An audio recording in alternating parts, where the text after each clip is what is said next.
Welcome everyone to another Wednesday night, the fundamentals to gain inner peace with your host, Coach Menachem Bernfeld. We're up to number 68, I believe, or maybe 69. And tonight, we're going to learn how to observe, why it's so important to observe, to see ourselves on the journey, see how it's going, where we are, and how it's working out. And before that, we have a very special sponsor, like the past few weeks. That's OK Clarity. That's okclarity.com, the place to find a top-notch therapist or coach, nutritionist. Professionals, the professionals over there are vetted and have extensive experience working with Jewish community. If you're in the market for a therapist, coach, or the like, or if you're a wellness professional looking to get more online exposure, go check them out. They'll make a platform for you just the way they did for me. OK Clarity is also has an amazing WhatsApp status, thousands of followers. You can join them. The number is 917-426-1495. That's 917-426-1495. Okay, so let's get started. And before we start, just to take some time to relax, become aware of where you're coming from, what your day looked like for the past few days, without any judgment. Just to see, how Purim was, Shushan Purim, putting everything away, or maybe didn't get anything. You never know. There are many different people out there, different situations, but to become aware of where am I? Did my Purim look the way I wanted it to look? Or I didn't even think about it. It is what it is. It's just an awareness. So let's get grounded, take a deep breath, see where I am and where I'm coming from, and then go internal, see if there's any tension in your body. And really the only way how to become in touch is by slowing down. Obviously, if you're nervous, you can tell right away, but sometimes there's much more subtle things that you don't have time to feel. You're just so busy.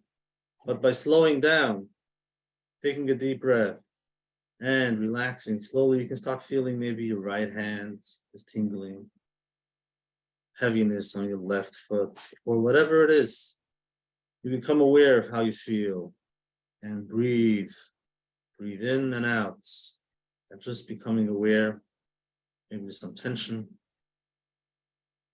and just taking some time to be, to sit and relax. So the past 2 weeks, we've covered vulnerability, what it means to be vulnerable, basically to open yourself up where you might get hurt, and it's hard. We discussed where we picked it up, why we made the decision, maybe subconsciously, not to be vulnerable, to be closed, not to discuss how I feel, where we picked it up, and what are some steps that we can take to slowly move out of our comfort zone, move into that growth zone, into that place where you can slowly take some steps to be a little bit vulnerable and to see how you feel about it. And you're not going to like it, and that's okay. If you feel you did something, you said something, you opened up to somebody, you didn't like it, that's exactly what it means. You're going and doing something that you don't want to. But it's important, and we discussed why it's so important to be able to open up, to have someone, or sometimes even relationship boundaries, to be able to say, I like when you do that, or maybe you can change, don't do that, I don't like it, to be, whether it's at work. It helps for our relationships with our kids, they can learn what it means so that hopefully they don't shut down, they can be more open, express. So we discussed where we pick it up. We came up with 4 different ideas.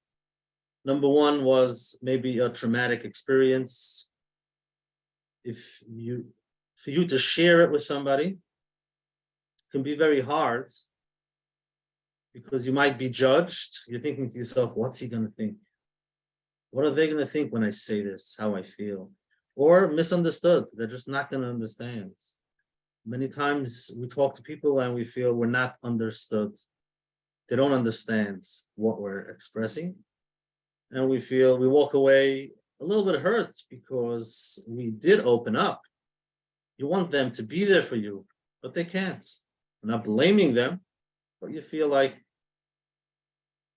and you might make that decision, you know what, let me not share. But if you did it and you felt that way and you opened up to someone and it didn't work,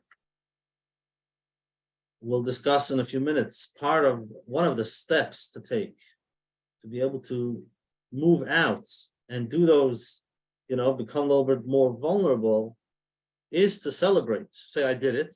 It didn't work. I didn't like it, but I'm not stopping. I'll find somebody else. I'll try somewhere else. It's okay. I know I don't like it, and that's part of it. So that's number 1. It might be hard to share because of being judged or misunderstood. Number 2 is fear of rejection. Many times kids feel it when they want to share something. If the adult doesn't understand and they move on, so they feel rejected.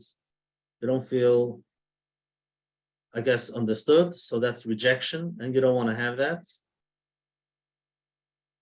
Number 3, it could be cultural. That being vulnerable is a weakness. To be open, to discuss how you feel, where does that come in here? We're in the middle of working. You got to do your job. We don't want to discuss it. Don't bring it up. And when you bring it up, you feel like it's not accepted. And that's what we discussed. If you are a business owner or somebody, if you have people working under you, and by the meeting, you can open up and say, in this area, I hit a wall and I would need some feedback from you people if you can help me. So they see, wow, he's human and I can be human. We don't know everything and it's okay. So slowly we can learn to be okay and open up. And the truth is, it's just the opposite. It's not a weakness. For those who are very weak, they need to close up and pretend as if everything is fine and they're an angel. They know everything. They don't need help. That's if somebody's very weak. But if you can slowly become stronger and say, I'm okay to make myself vulnerable, that's strength. For that you need courage. So it's the other way.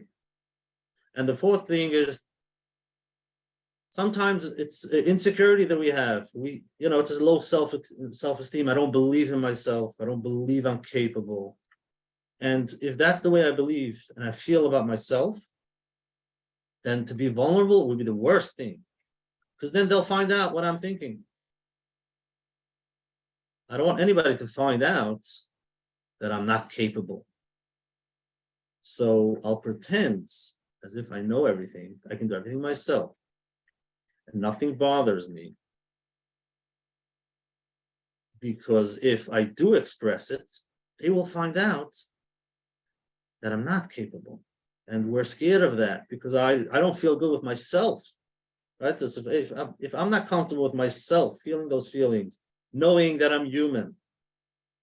If you're not comfortable with yourself, feeling that you're human, you're not going to be able to express it and show it to others. So it really starts with ourselves, inside, internally, how we feel. How do I feel when I make a mistake?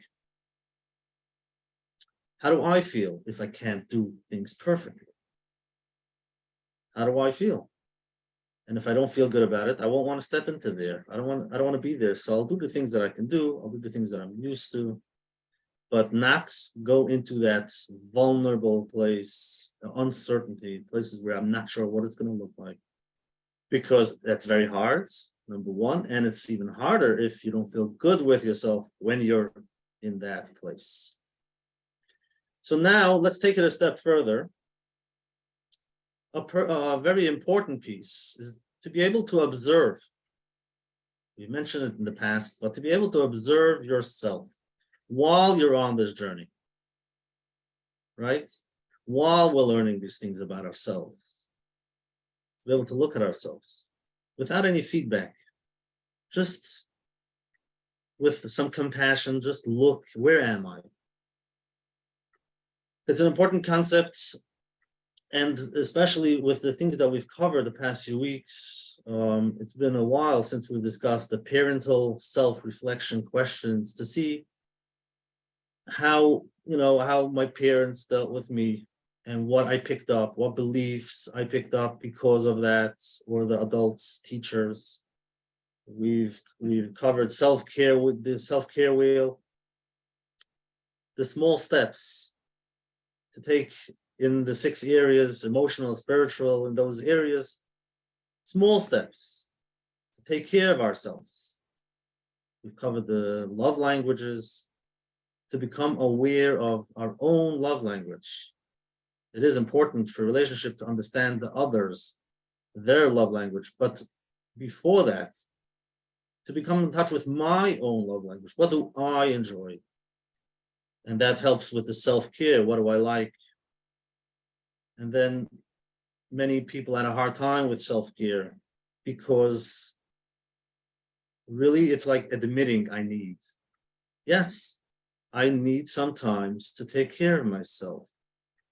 I do have ups and downs. It's not always working out the way I want. Sometimes I feel low. So I do need to take care of myself. But for many people, I'm always fine. And taking care of myself, I don't see where I have to take care of myself. So that's where we went into the perfectionism, tendencies of perfectionism. It's too hard to let go. We have to continue doing what we're doing to keep everything up. And we came up with that question to ask ourselves, what's that one thing, if I don't do it, my whole world falls apart. The whole world doesn't have to be the whole world, but I can't not do that. I have to. This is what I do, and I have to continue. I can't stop. So whatever it is, we can talk about Mishlach Monos from Purim, if you have to have a theme, and if you don't, it doesn't work. So you probably had a theme, which is beautiful. But I do want you to ask yourself, it doesn't have to be you, whoever it is, if every year you have a theme, you work it out, and you make sure everything is beautiful and everybody's going to like it. What's if one year you decide, you know what? This year, I'm going to give a sparkling grape juice and nuts. No theme. What's going to happen? What's going to happen if there's no theme? So all the insecurities come up, or it's just something that I love doing, I want to do. Well, it could be. You have to be aware. It's something that you really like doing, you have time for it, it doesn't take over your life. Could be. Some people it does take over. They don't really have time for it, but they're not aware because it's something they have to do. And if if you come up with a suggestion that maybe they should stop this year, I can't. Okay. It's just interesting to see what comes up, what happens if you don't do it. So that's the perfectionism. It has to work the way I think it should. And what's if it doesn't? Then I feel uncomfortable. I can't. So that brings us into that in that vulnerable place of feeling those feelings that we don't like. To be able to admit that yes, I am human. I am not perfect. Things do come up. I have my ups and downs. And sometimes I can't do it myself. I do need somebody to help me. So I ask for help. And, sometimes you're going through something, it could be health issues, and just to accept suppers. If they offer, it's beautiful. Wow, say thank you so much. It's really a help. And if nobody offered, you can make a phone call. That's even harder. But it's okay. You can ask and tell the other person. If you can't, then that's also okay. I'm just asking, I'm letting you know I'm in this place, having a very hard time. Asking if it's possible for you to make something. It's like being open, and it's hard for people who you have to have the right relationship, which we'll see soon. So to observe while we went through this whole thing, where am I? What did I pick up? Do I see ups and downs? Do I see myself many times in places where I don't like? How do I take it? Do I run away from it? Or I can sit there and take it in. It's okay. The first few times, obviously, is going to be hard. So to observe, see where am I on this journey? And what's important is to be able to do it with compassion, self-compassion, and self-love. Just like you would talk to a friend. If a good friend shares these ideas, they tell you they're working on this and it doesn't work, and they tried again, they're not sure if they should try again. Well, they're aware that there are certain things they can't give up, it's too hard for them. What would you tell them? So first of all, to listen. Active listening, just to listen. And while you're observing, observe yourself as if you're listening to a friend, sharing, and say, wow, you can maybe share what you did, but really to stay where they are when they bring something up and say, wow, that must be very hard. How did you do it? So what happened? These questions don't take away the ball from their court. Many conversations are the ball goes back and forth. Oh, you know what happened to me? So you're holding the ball and you're sharing, and then they take away the ball. Yeah, but for me, and then for me, so it's like back and forth. When a person holds the ball and they share, let them keep the ball in their court. Ask them questions that they continue talking about what they're sharing. What did that look like? Like what? Why did that happen? How did it happen? Wow, that must be very scary. So you're not taking it away from them. It's just observing, listening, saying, wow. I don't know if I would be able to do it. You can say that, but I'm not sharing any stories, my own story. Eventually, you could, but right away, the first step is to listen and just be there, hear what they're saying. So the truth is, while you're on this journey, and for many, it's the growth journey. Anytime you want to grow, it's going out of our comfort zone. Going out of your comfort zone means doing something that's going to make you feel vulnerable, because you don't know what it's going to look like. You're doing something new. I've never done it before, so I'm not sure if it's going to work out. That's true, but I'm going to try. Okay, but what's it going to look like? I don't know. Might fail. Might. Am I going to give up the first time? I'll try a few times. First time it didn't work, but now I know I'll do it a little different. So I'm learning. So you're going out of your comfort zone. You're learning different ideas, but those are the feelings of being vulnerable. Those are the feelings of, you might not like it. It's uncomfortable. The things that I'm used to doing, they're easy. I do it every day, but something new is uncomfortability, and that's being vulnerable. So while you're on the growth journey, it's very important. But for many, it's not only a growth journey, it's a healing journey, because we're becoming aware of what we picked up in the past. And sometimes we have to unlearn what we learned in the past, look at things with a different perspective, realize that the only reason why we're the way we are is what we picked up. So we need some healing. So it's a healing journey or a growth journey, whichever way you look at it. It is a journey, and we're all on this journey together. But to be able to observe is being able to see yourself from the outside. So we discussed it in the past, an example. If you can imagine you're standing by the window of a room, look inside, and you see yourself in that room. You're just outside, nobody knows you're there. You're peeking in, and you're just looking at yourself, seeing yourself. What am I doing? You might be doing something that you might say doesn't make sense, but don't say anything. Just observe. It's like, wow, look at him. He's going there. He's doing that. Purim looked like this, like that. You wanted to go there. You went there. Just look at your story. Journaling could help. If you can write down what you wanted, what you were thinking, just a journal, then you can look at it from the outside. Another way is to imagine you're getting out of your body, whatever that looks like, when you imagine going out and going into the corner of the room. Put yourself in that corner and look at yourself by the desk or wherever it is in the kitchen, and just observe. Observe what it looks like.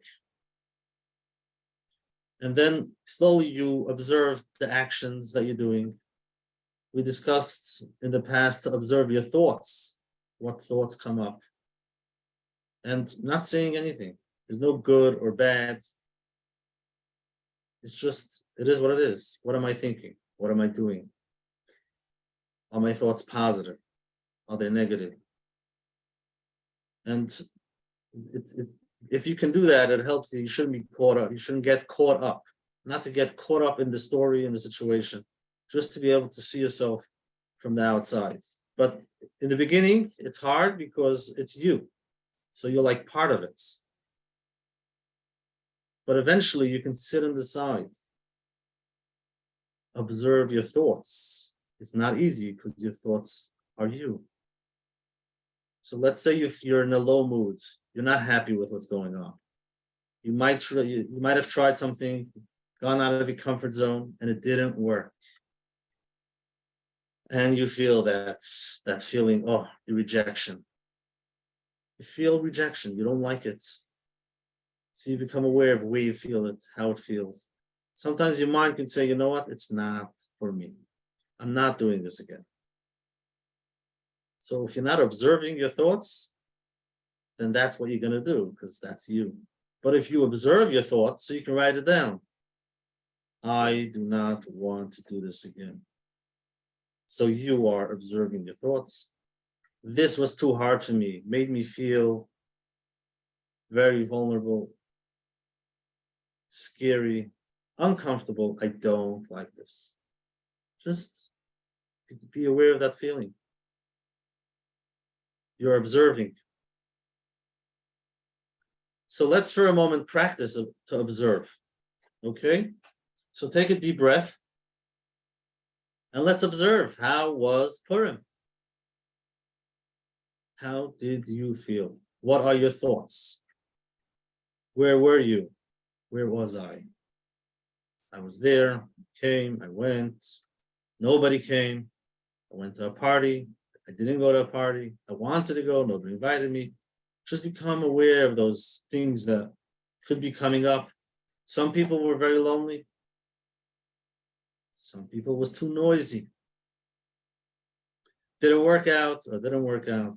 Talk about for a moment, maybe I shouldn't bring it up, the elephant in the room. Pesach. Pesach is coming. What does that mean? How you feel? You know, we're still in Purim. Maybe you finished cleaning your house. Everything is done. Wow, it's amazing. Or maybe you didn't start yet. You feel anxious. You feel whatever feelings come up. You're worried. What did I do last year? Can't do it again. It's too hard. Do you have plans? What are my plans? These are a way of thinking of where am I? What are my thoughts? But to do it more on a place of observing. Don't be the actual person doing and thinking these things. Go outside of the room, look inside the window, or go into the corner of the room and look down. How does Menachem feel about Pesach? How does Menachem feel about his Purim? And you could look as an observer, as an outsider. It's like, wow. Maybe you have plans for Pesach. I would ask you, what would be your ideal situation? For example, let's say your ideal situation would be if all your kids come to you for Pesach, and you would wish that would happen, but you know it's not happening.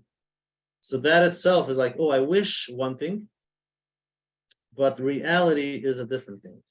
Sometimes that itself could cause internal feelings, and we're not always aware of it. I would love if Purim would look this way. In reality, it didn't. So we're not so happy about it. And it might be hard to stop and say, this is how I feel. Because again, these feelings are vulnerable. We're becoming vulnerable to ourselves. So that's basically the idea, to be able to observe, take a step back, look at yourself from the outside, and just see what's going on while you're on this journey. While we're discussing self-care, am I taking those small steps? Do I have those perfectionist tendencies that I must? I have to clean the whole house before I go to sleep. And because I can't, so everything stays the same. I'm not doing anything. Instead of doing a little bit, the balance, a little bit I'll do and a little bit I'll let go. Being able to let go. And while we're on this journey discussing things, how do I feel about it? What are my feelings? To observe from the outside. And especially when it's these days, again, we discuss routine, sometimes the best thing. And many people use work for that. They go to work and they just keep themselves buried at work because then they're so busy they can't think. The second you slow down, the second you allow yourself to relax a little bit, these things can come up. So to be able to observe, slow down, relax, you can write it down, observe what's going on. Not that we're going to change anything. We're not changing the world in one night. We're not changing so fast. Things are the way it is. But to become aware, this is what I do like, this is what I don't like, this is what's going on, this is how I feel. And that opens up slowly to our vulnerable place where we can be there for ourselves. So that's about it for tonight. Anybody with questions, you can raise your hand and you can get to ask your questions, or you can put it in the chat. Any question that comes up, a feeling that comes up. Always good to discuss, see what's happening.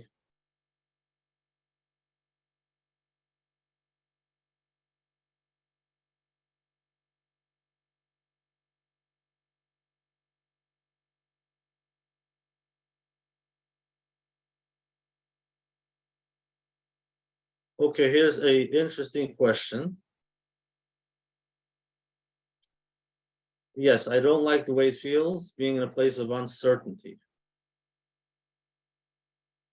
Right, so we discussed it. That is exactly what we're running away from.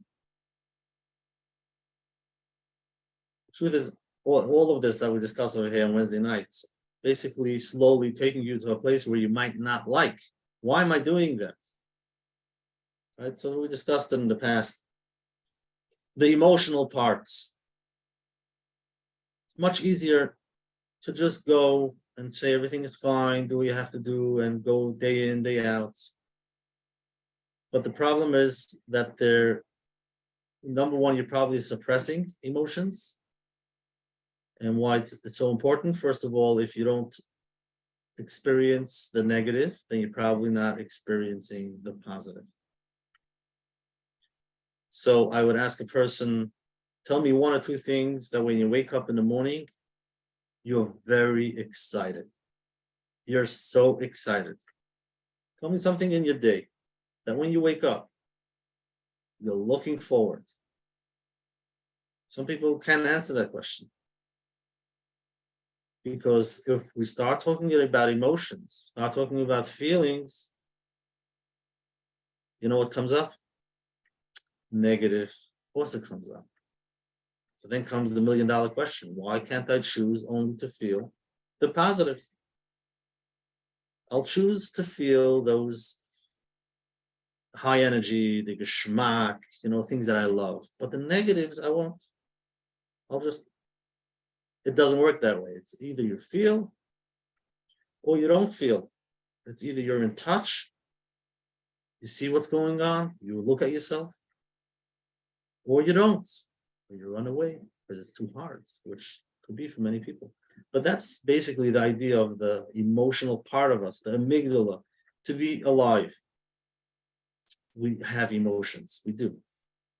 But we could shut them down. So we shut down the whole emotional part, the whole amygdala, we shut down and we suppress. I am good, I am fine, Baruch Hashem, I'm doing great. But there's no ups and downs. I'm looking for ups and downs. That's what I'm looking for. Ups and downs, yes. So in order to get there, we are going to go into places where you don't know what it's going to feel like. It's going to be uncertain. But we're going to have the courage. We'll build ourselves to slowly be okay with who I am, so that when I go out there and I feel uncomfortable, it's okay. I'm still okay. I can continue. I could take a break for a day or two to recover. It was hard, but I'm not stopping. I'm going to continue, try again. So that's being in an uncertain place, being vulnerable, being in a place where you're not sure what it's going to look like. And we don't like that feelings. We don't like it. So we did work on the positives. You have to have a list of positives too. Don't only go into the negatives. But these ideas, it's in one place, the emotions or feelings, whether it's positive or negative, just become aware how you feel, the things that you do like, things that you don't like. Thank you very much. That's it for tonight. Thank yourself for taking some time off after some hectic days, to be able to breathe. Make sure to continue. Don't wait for next week, Wednesday night, to do it again.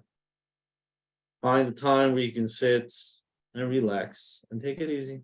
It's okay. Yes, you deserve to be able to relax and take it easy. Thank you very much for showing up. We'll see you, Mitzvah Hashem, next week, Wednesday nights. And good luck with cleaning. Thank you. You're welcome, whatever it looks like. Have a great night and a great week. You too. Good Shabbos. Thank you.